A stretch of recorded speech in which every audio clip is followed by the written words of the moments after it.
आप देख रहे हैं एके सोच न्यूज और वक्त हो चला है देश की तमाम बड़ी और महत्वपूर्ण काम की खबरों का। पहली खबर में गणतंत्र दिवस परेड का समापन, जमीन से आसमान तक दिखी भारत की शक्ति।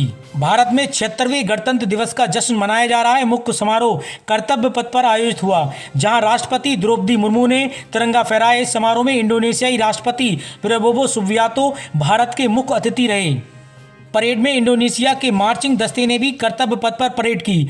वहीं भारतीय वायुसेना के विमानों ने गणतंत्र दिवस के अवसर पर कर्तव्य पथ परेड के दौरान फ्लाई पास्ट किया। इस फ्लाई पास्ट में 40 विमान, 22 लड़ाकू विमान और 11 ट्रांसपोर्ट विमान, 7 हेलीकॉप्टर शामिल हुए। अब वहीं अगली खबर में सीएम योगी ने लखनऊ में फहराया तिरंगा, बोले संविधान के अनुसरण से पूरा होगा विकसित भारत का लक्ष्य। उत्तर प्रदेश के मुख्यमंत्री योगी आदित्यनाथ ने 76वें गणतंत्र दिवस पर लखनऊ स्थित अपने सरकारी आवास पर ध्वज फहराया। इस मौके पर उन्होंने कहा कि मैं पूरे प्रदेशवासियों को 76वें गणतंत्र दिवस की बधाई देता हूं। आज ही के दिन भारत ने अपना संविधान लागू करते हुए एक संप्रभु संपन्न लोकतांत्रिक गणतंत्र भारत के रूप में अपनी नई यात्रा को प्रारंभ करने का निर्णय लिया था। एक लंबे संघर्ष के बाद 15 अगस्त 1947 को देश आजाद हुआ। डॉक्टर राजेंद्र प्रसाद जी के नेतृत्व में भारत ने एक संविधान सभा का गठन किया। संविधान के प्रत्येक अनुच्छेद को एक माला के रूप में पिरोने का उत्तरदायित्व बाबा साहब भीमराव अंबेडकर को दिया गया, जिन्होंने 26 नवंबर 1949 को एक मसौदा संविधान सभा के सामने सौंपा और अंततः 26 जनवरी 1950 को यह देश खुद का संविधान लागू करने में सफल हो गया। वहीं अगली खबर में प्रधानमंत्री किसान सम्मान निधि योजना के लाभार्थियों के लिए इस साल का बजट खास होने की उम्मीद है। बढ़ती महंगाई और खेती पर बढ़ते हुए खर्च का ध्यान रखते हुए सरकार सालाना 6,000 रुपये की राशि को बढ़ाकर 10,000 रुपये कर सकती है। इस स्कीम के तहत सरकार अब तक 18 किस्तें जारी कर चुकी है। अब 19वीं किस्त का किसानों को बेसब्री से इंतजार है। 1 फरवरी को पेश होने वाले बजट में सरकार किसान क्रेडिट कार्ड की लिमिट भी बढ़ा सकती है। अभी तक किसानों को क्रेडिट कार्ड के जरिए 3 लाख रुपये तक उधार दिया जाता है। उम्मीद है कि सरकार इसे बढ़ाकर 5 लाख रुपए कर सकती है। बजट को लेकर उम्मीद है कि सरकार कृषि क्षेत्र और उससे संबंधित गतिविधियों को करीब 1.75 लाख करोड़ रुपए का आवंटन कर सकती है। ये पिछले साल के मुकाबले 15% ज्यादा है। चालू वित्त वर्ष में ये राशि 1.52 ट्रिलियन रुपए है। तो वहीं दोस्तों, इसके साथ अगली खबर में केंद्र सरकार ने अपने कर्मचारियों को दी बड़ी सौगात, यूनिफाइड पेंशन स्कीम लागू करने की घोषणा। केंद्र सरकार ने गणतंत्र दिवस के मौके पर अपने कर्मचारियों को बड़ी सौगात दी है। उसने यूनिफाइड पेंशन स्कीम के लिए अधिसूचना जारी कर दी है, जिसके तहत केंद्रीय सरकारी कर्मचारियों को सेवानिवृत्ति से पहले अंतिम 12 महीनों के औसत मूल वेतन का 50% सुनिश्चित पेंशन मिलेगी। यूपीएस अपनाने वाले कर्मियों के महंगाई भत्ते में समय समय पर वृद्धि होगी।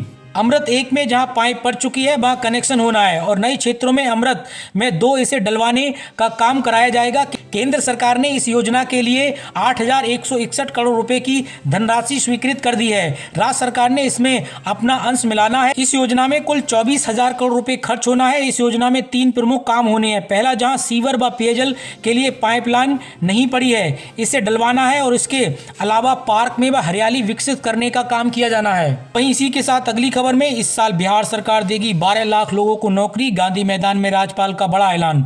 देश भर में आज 76वां गणतंत्र दिवस मनाया जा रहा है। इस अवसर पर पटना के गांधी मैदान में राज्यपाल आरिफ मोहम्मद खान ने तिरंगा फहराया। इस मौके पर राज्यपाल ने कई महत्वपूर्ण घोषणा की। उन्होंने कहा कि इस साल सरकार 12 लाख लोगों को सरकारी नौकरी देगी और 34 लाख लोगों को रोजगार के अवसर प्रदान करेगी।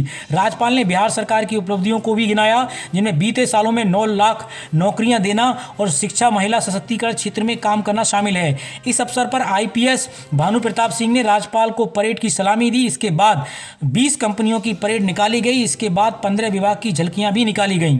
अब आइए चुनाव से जुड़ी कुछ खबरों पर नजर डालते हैं। अयोध्या जिले की मिल्कीपुर विधानसभा सीट पर वैसे तो 10 प्रत्याशी चुनावी मैदान में हैं, लेकिन यहां पर राजनीतिक जानकारों का मानना है कि समाजवादी पार्टी और बीजेपी में सीधी टक्कर होती हुई नजर आ रही है। लेकिन आजाद समाजवादी पार्टी के मैदान में आने के बाद अब मुकाबला त्रिकोणीय होने का अनुमान है। लेकिन अधिकांश लोगों का मानना है कि टक्कर सिर्फ समाजवादी पार्टी और भारतीय जनता पार्टी के बीच होगी। इस चुनाव को लेकर फलौदी सट्टा बाजार के अलग कयास हैं। ये चुनाव अप्रत्याशित मोड़ ले सकता है। फलौदी सट्टा बाजार में मिल्कीपुर उपचुनाव 2025 अपने पैर पसार चुका है। समाजवादी पार्टी और बीजेपी दोनों दल अपनी अपनी जीत का दावा कर रहे हैं। इसी बीच आजाद समाजवादी पार्टी की एंट्री हो चुकी है। इस पार्टी ने सूरज चौधरी को मैदान में उतारा है। इसी को लेकर अब मुकाबला समाजवादी पार्टी और बीजेपी के लिए 50-50 माना जा रहा है। इससे लेकर फलौदी सट्टा बाजार का रुख कहता है कि शायद इस एंट्री से बीजेपी और समाजवादी पार्टी का खेल बिगड़ सकता है, लेकिन ये महज अनुमान है, इसको दावा के साथ नहीं किया जा सकता।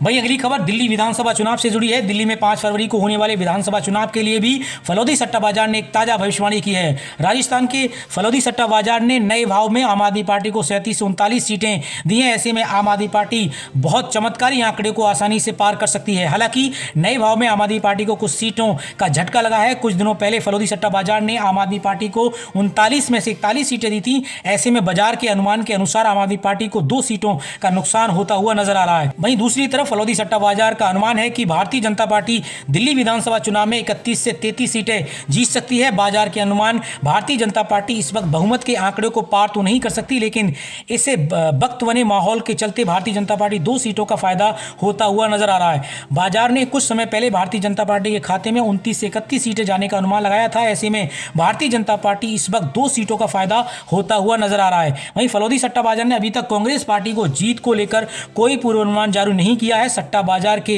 भाव में कांग्रेस पार्टी कहीं नजर नहीं आ रही है। बाजार के अनुसार इस वक्त दिल्ली में मुकाबला आम आदमी पार्टी और भारतीय जनता पार्टी के बीच ही होता हुआ नजर आ रहा है। आपको बता दें कि दिल्ली विधानसभा चुनाव में बहुमत का जो आंकड़ा है वो 36 है। दिल्ली की 70 विधानसभा सीटों पर 5 फरवरी को मतदान होगा और 8 फरवरी को नतीजे घोषित किए जाएंगे। अब भाई दोस्तों, अगली खबर में आजकल सरकारें बेटियों के कल्याण के लिए कई योजनाएं चला रही हैं। ऐसी एक बेहतरीन योजना है लाड़की लक्ष्मी योजना, जिसे मध्य प्रदेश सरकार ने शुरू किया। ये योजना बेटियों की शिक्षा और भविष्य को बेहतर बनाने के लिए सीएम शिवराज सिंह चौहान का ड्रीम प्रोजेक्ट है। मध्य प्रदेश सरकार ने 1 अप्रैल 2007 को लाड़की लक्ष्मी योजना शुरू की थी। इस योजना का उद्देश्य बेटियों की शिक्षा और विवाह में मदद करना है। इस योजना की खास बात यह है कि सरकार लड़कियों की स्कूल फीस को लेकर मेडिकल, इंजीनियरिंग और लॉ जैसी प्रोफेशनल पढ़ाई की फीस भी जमा करती हैं। योजना शुरू होने के बाद से ये काफ़ी इससे सफलता मिली है। मध्य प्रदेश ही नहीं बल्कि 6 और राज्यों में इसे अपनाया गया। ये योजना बेटियों के भविष्य को संवारने में मददगार साबित हो रही है। अब वहीं दोस्तों, साथ ही इस योजना के फायदे भी बताते चलें। लाड़की लक्ष्मी योजना के तहत सरकार बेटी के जन्म से लेकर अगले 5 साल तक हर साल 6,000 रुपये जमा करती है। ये पैसा लड़की के नाम से राष्ट्रीय बचत प्रमाण पत्र में जमा किया जाता है। कक्षा 6 में 2,000 रुपये दिए जाते हैं और कक्षा 9 में 4,000 रुपये दिए जाते हैं। 5 साल में सरकार बेटी के नाम पर 30,000 रुपये जमा करती है। योजना के तहत तय किया गया है कि लड़की की शादी में 18 साल की उम्र के बाद ही होनी चाहिए। अगर ऐसा होता है तो बची हुई जमा राशि उसे दे दी जाती है। वहीं अगली और अंतिम खबर में सरकार ने 2025 में राशन कार्ड धारकों के लिए कई महत्वपूर्ण नियम लागू किए हैं। इन नए नियमों का मुख्य उद्देश्य राशन वितरण प्रणाली को अधिक पारदर्शी और कुशल बनाना है, ताकि इसका लाभ केवल जरूरतमंद लोगों तक पहुंच सके। ये कदम उन नागरिकों के खिलाफ भी है जो गलत तरीके से राशन कार्ड बनवाकर इसका लाभ उठा रहे हैं। नए नियम के तहत सभी राशन कार्ड धारकों को KYC कराना अनिवार्य कर दिया गया है। वहीं साथ ही दोस्तों, राशन कार्ड से होने वाले फायदों के बारे में भी आपको बताते चलें। पात्र परिवारों को मुफ्त में अनाज मिलेगा, जिससे उनकी खाद्य सुरक्षा सुनिश्चित होगी। वहीं हर महीने 1,000 रुपये के अतिरिक्त राशि से परिवार की आर्थिक स्थिति में सुधार होगा। वहीं सभी राशन कार्ड धारकों को ये सलाह दी जाती है कि वे समय पर अपना KYC करवा लें, ताकि इस योजना के लाभ से वंचित न रह सके। ये योजना न केवल खाद्य सुरक्षा सुनिश्चित करेगी, बल्कि गरीब और जरूरतमंद परिवारों को आर्थिक सहायता में भी प्रदान करेगी। इसी तरीके की देश और दुनिया की खबरों के लिए आप एक सोच न्यूज के साथ जुड़े रहिए।